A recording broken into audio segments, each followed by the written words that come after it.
बचन बाबूजी महाराज भाग पहला, बचन 23।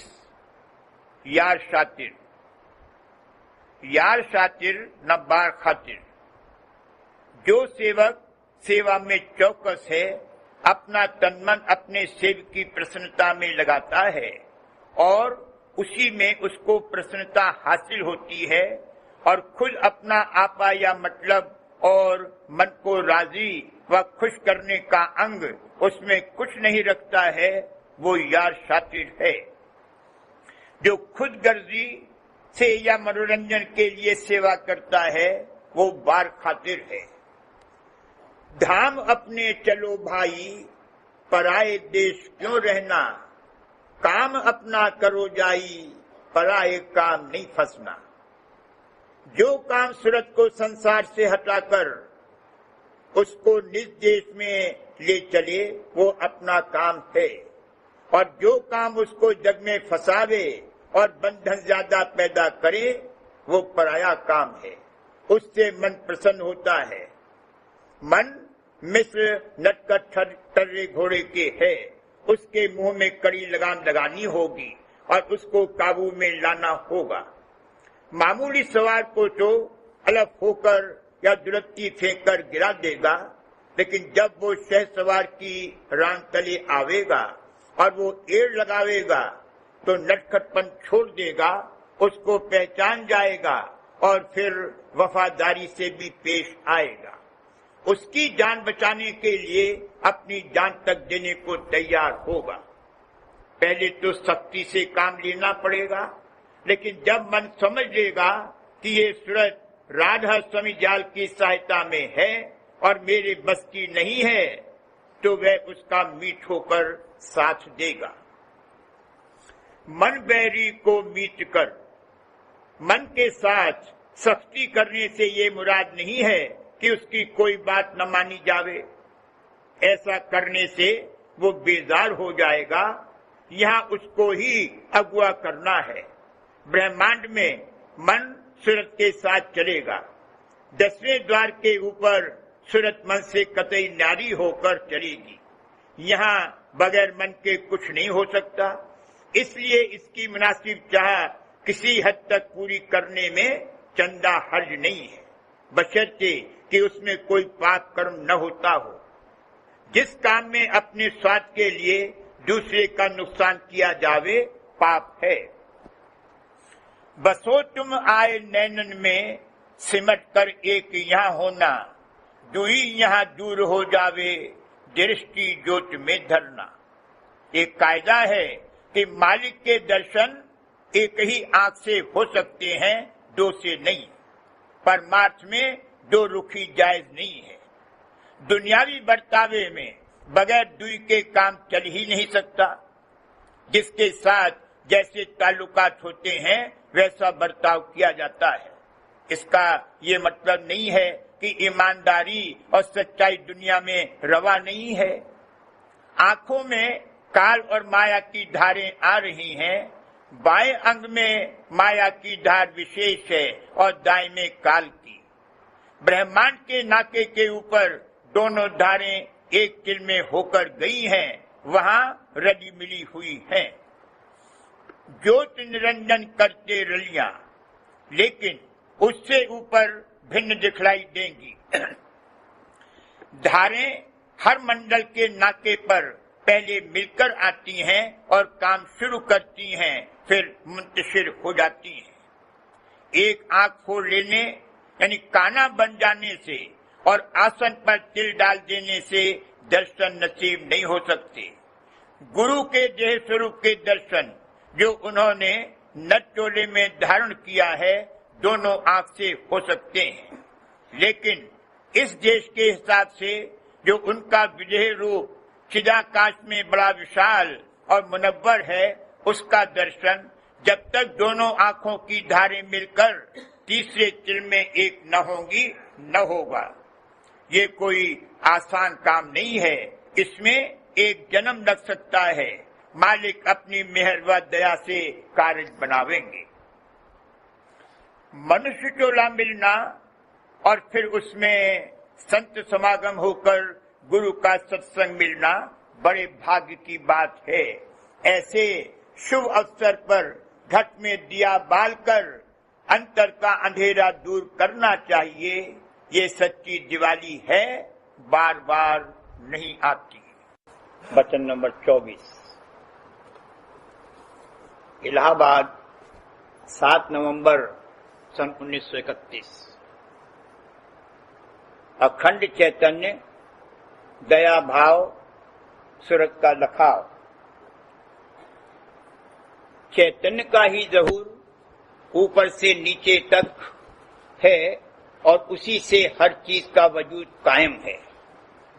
अंतर के अंतर चैतन्य अखंड है, फर्क सिर्फ अधिकता और न्यूनता का है और न्यूनता की वजह से मन माया के पर्दे हायल होकर अलहदगी मालूम होती है। अगर चैतन्य अंतर से अखंड न होता तो कभी फिर जुड़ नहीं सकता था। वो सत्य स्वयं सत्य है, स्वयं सिद्ध है और स्वयं प्रमाण है। चैतन्य मुतलक अधिक ही अधिक है, उसको सबका ज्ञान है, यानी वो सबसे वाकिफ है। जहां न्यूनता है वो अपने अधिक से उस वक्त वाकिफ होगा जब उसके इस कदर निकट जावेगा कि दरमियान में कोई पर्दा न रहे। अगर दो चैतन्य शक्तियां बिल्कुल बराबर के दर्जे की हो, यानी अधिक और न्यून भाव न हो, तो वह तद्रूप हो जावेंगी, एक दूसरे में मिल जावेंगी, उनका वजूद ही अलहदा न रहेगा और न होगा। बगैर न्यूनता और अधिकता के कोई रचना नहीं हो सकती। चैतन्य मुतलक अडोल, अबोल और अकर्ता होकर करता है। एक मुकाम ऐसा भी है जहां पहुंचकर न्यूनता इस कदर हो गई है कि न उसके आगे चैतन्य उतर सकता है, न वहां कोई चेष्टा बाकी रहती है। वह भी अडोल और अबोल है। वो नेगेटिव पोल तलहटी है, उसके गिर्द उसका भास रूपी मंडल है। इसी तरह नेगेटिव पोल तलहटी से लेकर अधिक चैतन्य के भंडार तक रचना मंडलों में मुनकसिम है। एक दर्जे पर पहुंचकर न्यूनता इस कदर आ गई है कि उसका रुख बहिर्मुख हो गया है। वहीं से अशांति और असंतुष्टता पैदा हुई है। उसी को पूरा करने के लिए कर्म पैदा हुआ। वहीं से सूरत और मन का साथ हुआ। लेकिन ये साथ ऐसी दो चीजों का है जो एक दूसरे के कभी तद्रूप नहीं हो सकती। चैतन्य मुतलक को छोड़कर हर जगह अलहदा अलहदा चैतन्य के मरकज हैं, जिनके गिर्द उनके मुकाबले में जो न्यून है घूमते रहते हैं। ये कैफियत इंसान, हैवान, वनस्पति और जड़ पदार्थों बल्कि परमाणु तक में है। ऊपर भी यही हाल है। जिन लोगों को सूरज से चैतन्यता मिलती है वे उसके परिवार हैं और अपनी कीली पर घूमते हुए उसके गिर्द घूमते हैं। पृथ्वी की तरह हर चीज में रोटेशन, अपने गिर्द घूमना और रिवोल्यूशन दूसरे के गिर्द परिक्रमा करना है। ये चैतन्यता के न्यून व अधिक भाव की वजह से है। इंसान भी किसी दर्जे तक अपने आपे के गिर्द घूमकर काम करता है और जब थकाव होता है तो स्वप्न और सुषुप्ति अवस्था में जाकर नई ताकत हासिल करता है। ये गोया उसमें रोटेशन और रिवोल्यूशन की दो हालतें हैं। अधिक चैतन्य वाला अपने से कम चैतन्य वाले को अपनी तरफ खींचता है। छह शक्ति मौजूद दोनों में है, वरना रचना की संभाल न रहती। हम किसी चीज को देख नहीं सकते जब तक हमारी देखने की ताकत आंख के घाट पर उतरकर न आवे, और जिसको देखना मंजूर है उसकी रोशन किरणियों से उसका मेल न हो। ये रोशन किरणियां काजल तक में हैं, वरना उसका नजर आना नामुमकिन था। क्षय शक्ति ही प्रेम शक्ति है। ब्रह्मांड में व्यक्तियां नहीं है, वहां ज्योत निरंजन रलियां करते हैं। यहाँ प्रेम की आइडियल कंडीशंस आदर्श हालतों में भी मसलन माता व पुत्र या पत्नी व पति की प्रीत रली मिली नहीं है। गृहस्थी के फरायज में किसी हद तक तो उनकी शिरकत है, बाकी अलहदगी है। अंतःकरण के घाट पर अगर देखा जाए तो ये भिन्नता साफ नजर आवे। सती का रिवाज बंद हो गया, अच्छा ही हुआ। जिसको सच आ जाता है उसको तो कोई रोक नहीं सकता। हाँ, आमतौर पर जो जबरदस्ती की जाती थी वो बंद हो गई। तमाम व्यवस्थाओं में रद्दोबदल की जरूरत हमेशा ही होती है, नहीं तो संस्कार और अधिकार ही न बदलें। कलयुग में पुराने धर्म और संस्कार फिर जिंदा नहीं हो सकते। उनको फिर जिंदा करने के लिए चिल्लाना मूर्खता है। अगर पुराने मत न बदलते तो संत मत के अधिकारी कैसे हो सकते थे? बल, पौरुष और विल पावर, संकल्प शक्ति के मतों का जमाना गया। भला लफ्ज विल से पश्चिमी देश वाले क्या समझ सकते हैं? खुद जिसकी गति इस कदर होती है या उसके समझाने वाले की, उसी कदर वह उस लफ्ज के मानी या तह को पहुंच सकता है।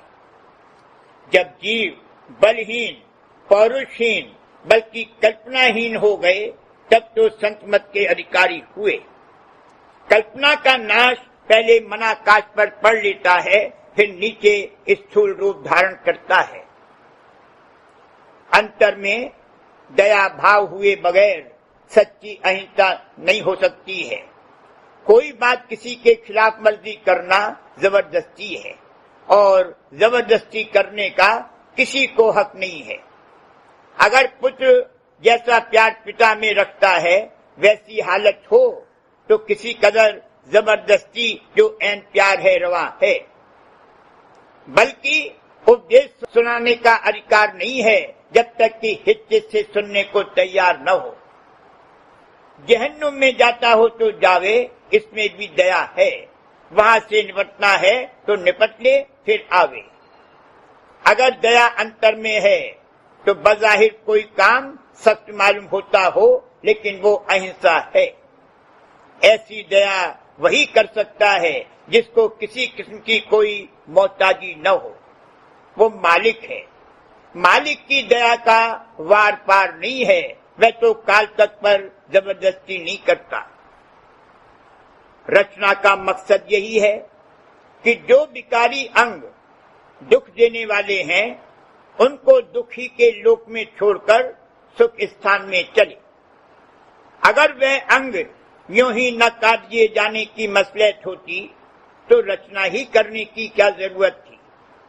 जब जीव के ये अंग निकल जावेंगे जिनसे वो कठोर था, तो बड़ा कोमल अंग अंदर से निकलेगा जिसको मन माया का कोई औजार काट नहीं सकता, उस पर कोई हथियार कारगर नहीं हो सकता। असलियत में ये खुद समर्थ है, लेकिन मन माया की गिलाफों की वजह से ऐसी हालत हो गई है। ये दया ख्वाह मौज स्वयं तौर पर स्वाभाविक काम कर रही है, हमें चाहे उसकी खबर पड़े या नहीं। जैसे अष्टांग योग व प्राणायाम कराने के लिए पहले पूरक, रेचक व कुंभक स्थूल प्राणों से कराते हैं ताकि श्वास भास खींचने के लिए प्राणों का झीना अंग निकल आवे। ऐसे ही सरस योग के लिए पहले सूरत के लखाव की जरूरत है। यानी ये मालूम हो जाना चाहिए कि सूरत का असली रूप क्या है और अब वह किस हालत में है। सूरत शब्द ही ऐसा अभ्यास है जिससे परम आनंद को प्राप्त हो सकते हैं और आवागमन से रहित हो सकते हैं। वचन नंबर 25। इलाहाबाद 8 नवंबर सन 1931। औरतों का पर्दा निरख परख। हम औरतों के पर्दे के तो कतई खिलाफ हैं, लेकिन इस कदर आजादी जैसी कि नुमाइश वगैरह में देखने में आती है, मसलन औरतों का मर्दों के सामने डटकर खड़ा होना, मर्दों से सटकर चलना, मर्दों के जिस्म से जिस्म रगड़ जाना और कोई परवाह ना होना बल्कि खुश होना मगरिबी तहजीब और नई रोशनी का असर है। यूं तो मंदिरों और तीर्थ स्थानों में एक दूसरे से भिड़कर ही ठाकुर जी के दर्शन कर पाते हैं। गोपाल मंदिर और मथुरा वृंदावन में किस कदर हुजूम देखा जाता है। आने जाने वाले दरमियान में फंस जाते हैं, मगर फिर भी इस कदर बेझिझक और बेधड़क हालत नहीं थी जैसी कि अब देखने में आती है। अब तो न विवाह की पवित्रता ही है और न कदीम मोरालिटी इखलाक का स्टैंडर्ड यानी मेयार रहा। इसके फिजियोलॉजिकल, शारीरिक और साइकोलॉजिकल इफेक्ट्स, मानसिक असर क्या होते हैं, यानी स्त्री और पुरुष के मिलने में क्या एहसास पैदा होते हैं और उनका इखलाक यानी आचरण पर क्या खराब असर पड़ता है, इसका उनको मुतलक ख्याल नहीं है। लड़के और लड़कियों के साथ साथ पढ़ने की बड़ी तारीफ करते हैं और उनको सफल बतलाते हैं। अगर डॉक्टरी परीक्षा हो तो मालूम हो कि कितनी लड़कियां स्कूल से पढ़ निकलती हैं। क्या ये सफलता है? सफलता जब कही जा सकती है कि तालीम तो हो और विकार न बढ़े और उनके दरवाजे बंद न कर दिए जाए। ज्यादातर बल्कि 99% पुरुष ऐसे हैं जो अपनी शर्म व लिहाज से या घर में अमन रखने के ख्याल से जो कैफियत इन मस्तूरात की आजादी की बदौलत होती है बर्दाश्त करते हैं और बीवियों की तरफ से बेपरवाही इख्तियार कर लेते हैं। यह देश रोक टोक का है, उनसे असल विकार तो दूर नहीं होता है और सिम्टोमेटिक फिलोमेटिक ट्रीटमेंट लक्षण देखकर बीमारी में कमी करने की इलाज की तरह है। बहुत बिगाड़ नहीं होने देते, असल विकार तो संतों की रीत से दूर होगा। यहाँ के दुख सुख की जो कैफियत है उसको खुली आंख से देखना चाहिए, यानी जो चीज जिस रूप में असलियत में है वो असली रूप नजर आ जावे। अभी बरतना तो इसी दुख सुख के देश में है, लेकिन जब उनका असली रूप नजर आने लगेगा तो उनसे आसक्ति नहीं होगी। जो का कभी खा भी जावे लेकिन बिल्कुल बह नहीं जावेगा, समझ जावेगा। इस नजर को निरख कहते हैं। निरख आने पर परख कर सकेगा कि जो हालतें दुनिया में गुजर रही हैं उनका असर इस पर क्या पड़ता है। फिर सारा संसार इसको बैरी नजर आवेगा और एक बार सबको बैरी बनाना ही होगा। जब देख लेंगे कि हमारे बस का नहीं है तब मीठ होकर साथ देंगे। ये दोनों बातें मुतजाद मालूम होती हैं लेकिन हैं बिल्कुल ठीक। जब तक काल का कर्जा रहेगा मन भूत से पीछा नहीं छूटेगा। मैं जानू मन मर गया, मर कर हुआ भूत, मुए पीछे उठ लगा ऐसा मेरा पूत। मन की पुष्टता से कितनी ही तरक्की हासिल करे फिर नीचे गिरेगा। जैसा कि कहा है कि एक चींटा कई बार ब्रह्मा रह चुका था और उस जन्म में चींटा हुआ। यहाँ 5 मिनट के लिए सुअर बनकर गलीज भी खा सकता है, जैसा कि एक अघोरी का हाल हुजूर महाराज ने फरमाया था। अगर प्राणों का भी आधार बाकी है तो भी रिहाई पूरी तौर से नहीं है। जब कोई आधार इधर का न रहे, सिर्फ मालिक का रहे, वह काबिल भरोसा है। जो मालिक के प्यारे हैं उन पर हमेशा दुनियादारों की तरफ से सख्ती होती रही है। शेखुल मशायख हजरत जुनैद मंसूर की बड़ी इज्जत करते थे। उन्होंने उनकी मौत के हुक्म पर दस्तखत करने से 6 बार इनकार किया। जब वे बिल्कुल मजबूर किए गए तब 7वीं बार उनको दस्तखत करने पड़े।